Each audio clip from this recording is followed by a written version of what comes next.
රටවාසී ලෝකවාසී සියලුම දෙනාට මතු මෛත්‍රී බුදුන සර්වඥතාගත අවලෝකිතේශ්වර මෛත්‍රී මහා බෝසතාණන් වහන්සේගේ ආශිර්වාද ලැබේවා. පළවෙනි වතාවට විවෘතව බොහොම වගකීම් සහිතව තාමත්ම සුවිශේෂී වූ වීඩියෝ එකක් නිකුත් කරනවා අන්තර්ජාලයට.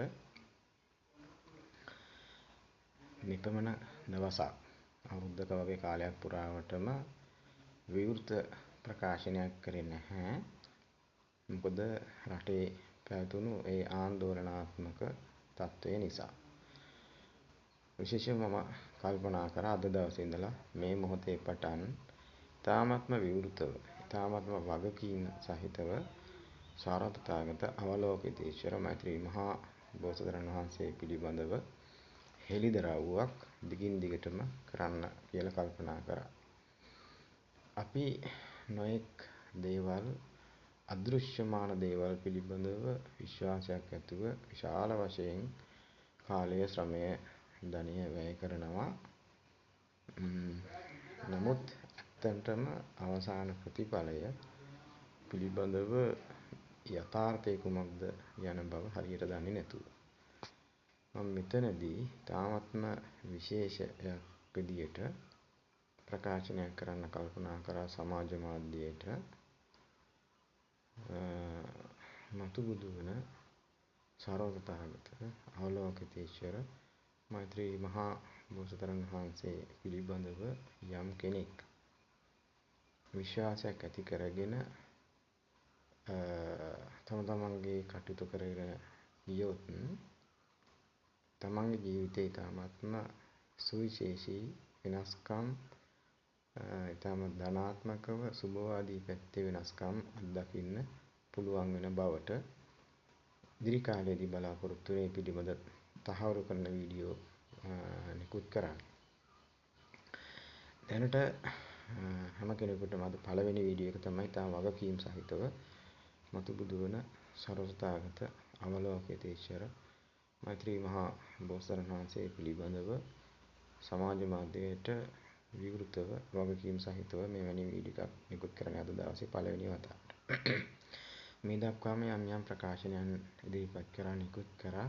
නමුත් ඒ දේවල් රටේ තියෙන තත්ත්වය මිනිසුන්ගේ තියෙන මේ පිළිබඳ වැරදි මත සැලකිල්ලට අරගෙන විවෘත ප්‍රකාශන නිකුත් කරේ නැති වුණා.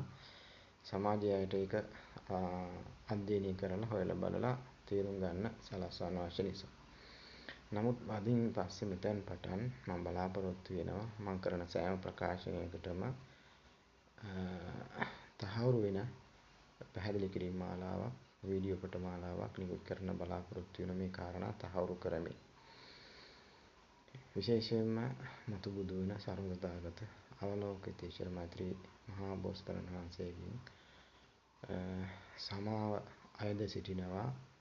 මේ කරන ප්‍රකාශනවල අදහස් වල යම් වැරදි අඩුපාඩු අතපසින් තියෙනවා නම් ඒ වගේම සියලු බුදුරුන්ගෙනුත් සමාව අයද සිටිනවා. විශේෂයෙන්ම ගෞතම බුදුරජාණන් වහන්සේ ඇතුළු සත්බුදුවරු පිළිබඳව බුදුවරු 28 නමවල් පිළිබඳව බුදුවරු පිළිබඳව සාමාන්‍ය සමාජය දැනුවත්. නමුත් ලංකේශ්වර පරමේශ්වර ඊශ්වර ඇතුළු අවලෝකිතේශ්වර ඇතුළු එවැනි ප්‍රබල චරිත පිළිබඳව සමාජයේ ඇත්ත වශයෙන්ම දැනුවත් නැහැ. ලංකාවේ නැති වුණාට නමුත් බොහෝ විදේශීය රටවල ජපානයේ චීනයේ තායිලන්තයේ වැනි රටවල් මේ පිළිබඳව දැනුවත්. නමුත් ඒ රටවල් අදහනවා අවලෝකිතේශ්වර සර්වඥතාගතයන් වහන්සේ අදහනවා. නමුත් කවුද කොහොමද කියලා මේ වර්තමානයේ තුල අපේ ලංකාවේ පහළ වෙච්ච බවට තවමත් ඒගොල්ලන්ට හරියට පණිවිඩය ලැබුණේ නැහැ. හැබැයි හැම කෙනෙක්ම දන්නවා චීනය ජපානය වැනි රටවල් කොපමණ ප්‍රමාණයකට දියුණු වෙලාද කියලා. ඒ දියුණුවේ රහස කුමක්ද කියන යන වග ශ්‍රී ලාංකික ඔබ සියලු දෙනාම කල්පනා කරන්න හොයලා බලන්න කියලා මම මේ වෙලාවේ විශේෂ ආරාධනාවකුත් කරන්න කැමතියි. ඇත්තටම අපේ ශ්‍රී ලංකාවේහි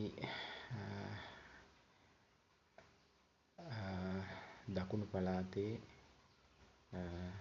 හම්බන්තොට දිස්ත්‍රික්කයේ අම්බලන්තොට ඒ මැතිවරණ කොට්ටාසේ ජන්මලාභය ලැබූ ඒ අති උත්තර වූ පරිනිර්වාණ ධාතුව දැක නැගිට්ටා වූ ඒ උතුම් යුග පුරුෂයෙක් බිහිව ඇති බව මහා සම්මත රජවරයෙක් වීමට නියමිතව ඇති සර්වතථාගත අවලෝකිතේශ්වර මෛත්‍රී මහා බෝසතාණන් වහන්සේ පහළ වී ඇති බව තවමත් සමාජයට වැටහීමක් නැහැ. නොයෙක් භික්ෂුන් වහන්සේලාගේ වැරදි අවබෝධයන් ඒගොල්ලොන්ට මේක තේරුම් ගන්න බැරි වීමේ හේතුවත් එක්ක ඇත්තටම රාජ්‍ය ආයතන වලට ඒ අපහසුතාවයටපත් වුණා. ඒගොල්ලොන්ට කර කියා ගන්න දෙයක් නැතුව තමයි අවසාන වශයෙන් ඒගොල්ලෝ තීරණයක් ගත්තේ මේක මානසික උමුතුවක් විය හැකියි කියලා. තාමත් ඒක පරිශන මට්ටමේ ගියාට ඒක තහවුරු කරගන්න කිසිම කෙනෙකුට තාමත් බැරි වෙලා තියෙනවා. මොකද එකම හේතුව ඒ තීරණය ගන්න මේ අධිකරණයේ ඉදිරියේ සිනා පහල කරපු බව. ඔය හැම කෙනෙක්ම දන්නවා බුදුවරු සිනා පහල කරන්නේ බොහොම කලාතුරකින්.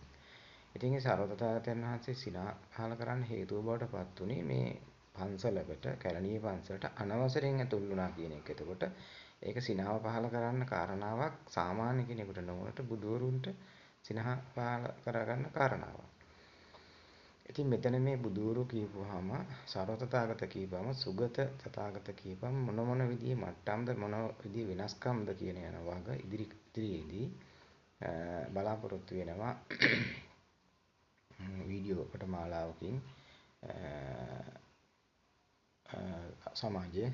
සමාජය දැනුවත් කරලා සමාජ මාධ්‍ය නිකුත් කරලා සමාජය දැනුවත් කරන්න බලාපොරොත්තු වෙනවා ඉදිරියේදී.